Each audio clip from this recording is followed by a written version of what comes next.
Yet another Adobe Photoshop tutorial presented by systemcontrol.com. In this tutorial, I'm going to show you how to precisely cut out objects from a background.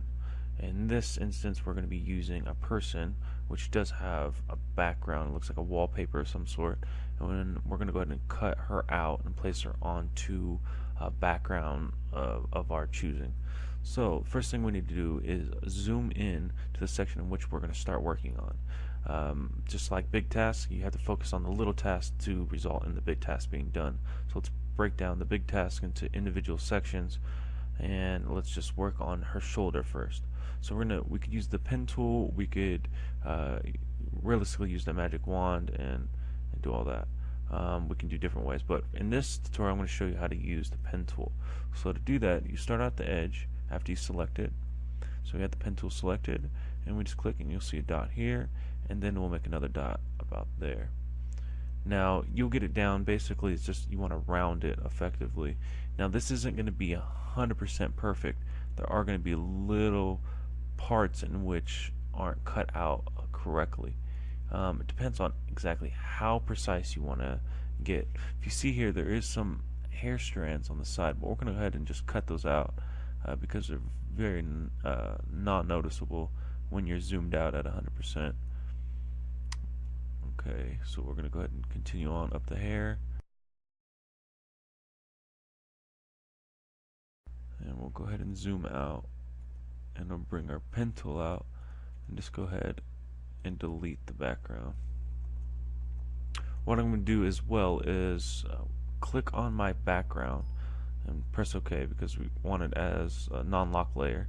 I'm going to double click on it. I'm going to turn the color overlay on, and we're going to put it on lime green. Now you put on any color that's going to be effective for you. This is just so I can see the difference between the white background and the actual image itself. So what we'll do is continue on cutting, and what I'll do is go ahead and speed up this part so you can catch me at the end of this. There's no need for you to watch me do this whole thing.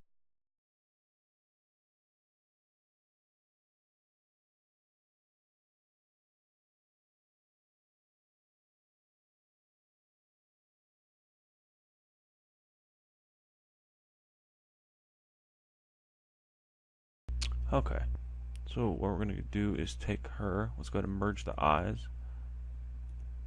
Okay, so the eyes are merged, and go ahead and cut her out. Control X or go up here to edit and then cut.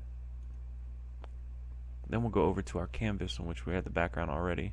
Control V, which paste, and bring her down a little bit. We got our selector tool so we can move this around. Let's go ahead and flip her, Control T, and do a negative width, 100% negative, and that will flip her. And let's make her just a little smaller, and that looks fine. So then now we have her cut out. We can do little changes as far as the shadowing and stuff like that, but we can do that in another tutorial. This one I just wanted to show you how to cut it out and put it onto another background. In another tutorial I'll show you how to clean it up and maybe do some shading and lighting effects to make it look like they're actually on the same image, or they're actually the same image rather than two separate images combined. So don't forget to subscribe to System Control. We have a lot of tutorials coming out shortly, and I hope you guys enjoy this.